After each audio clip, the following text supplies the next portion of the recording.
G'day, it's Jamie and welcome to Where's My Yowie. Today I'm reading an old newspaper report about Yowie sightings in Western Australia in 1861. So we'll get into it.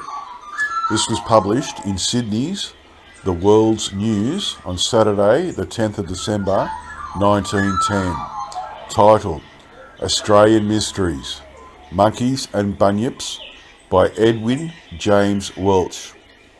Mysteries of any kind outside the criminal records are not plentiful in Australia, never have been. In fact, and as population expands and the unsettled portions of the interior become opened up for settlement, it seems not improbable that there will be but scant opportunities for the coming generation of novel writers to raise thrilling scares for their readers based on truthful records of unexplainable Australian mysteries.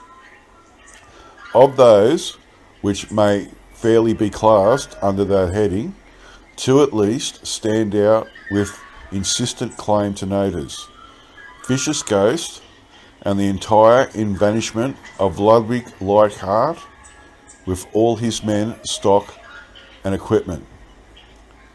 The first mentioned is an article of faith, with all those who trace their descent from ancient families that included in the extremely limited population, and the latter is an unexplainable fact which now is, and always has been, the one great mystery of the continent, a mystery which for so many years, and in defiance of all attempts, has foiled every effort made to solve it. Among the native mysteries, most at which have centred in a belief in the existence of an evil spirit, generally alluded to with awe as devil, there are, however, some of an entirely different nature, which provoke no small amount of curiosity with regard to their origin.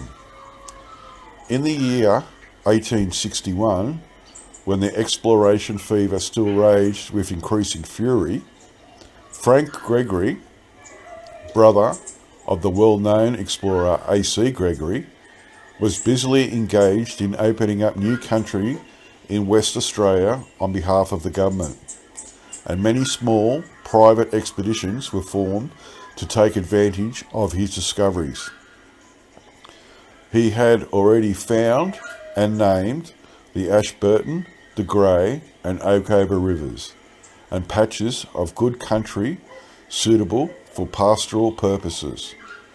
One of these parties, consisting of Messrs. Dempster, Harper and Clarkson, went out with the intention of acquiring some of this country, and having travelled a long distance to the eastward, they encountered a tribe of Aborigines, from whom they learnt, through one of their own boys, that a number of white men had been killed in a savage fight with the Jimburras, or Jimburras, in the mountains still further to the eastward.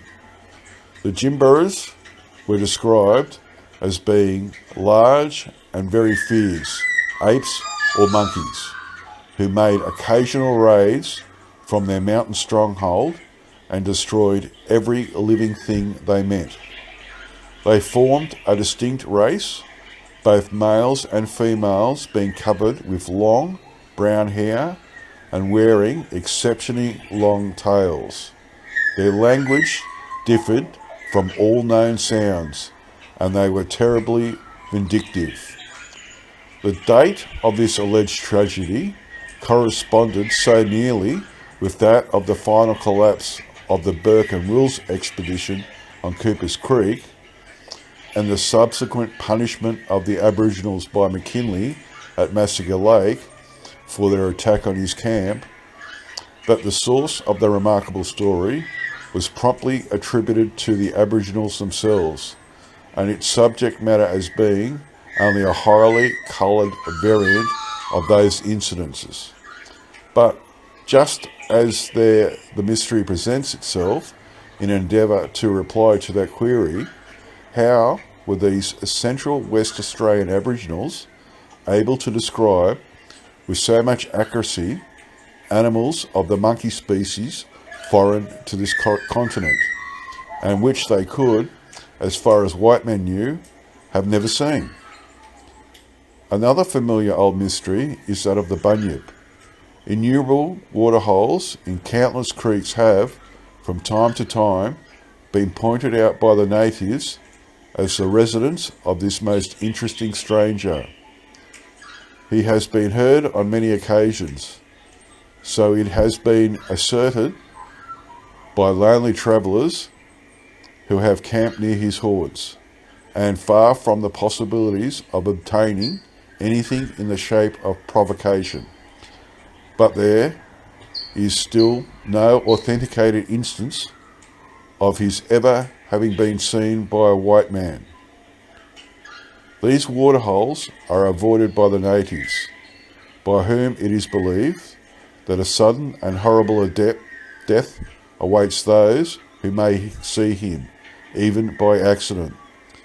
That the bunyip still flourishes in the central west and northwest is common knowledge, but his names and characteristics vary with the latitude and longitude, and no description of him has hitherto embodied sufficient details to permit of scientific classification.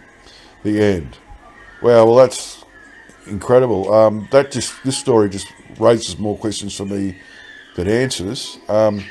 First of all, the author of this story was a newspaper reporter and explorer, Edwin James Welch.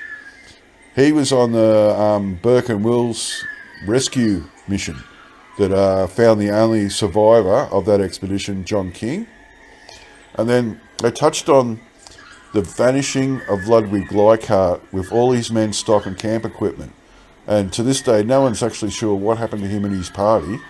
And so was it Jimburras or something else? Who knows? And did other explorers did they come to the same fate?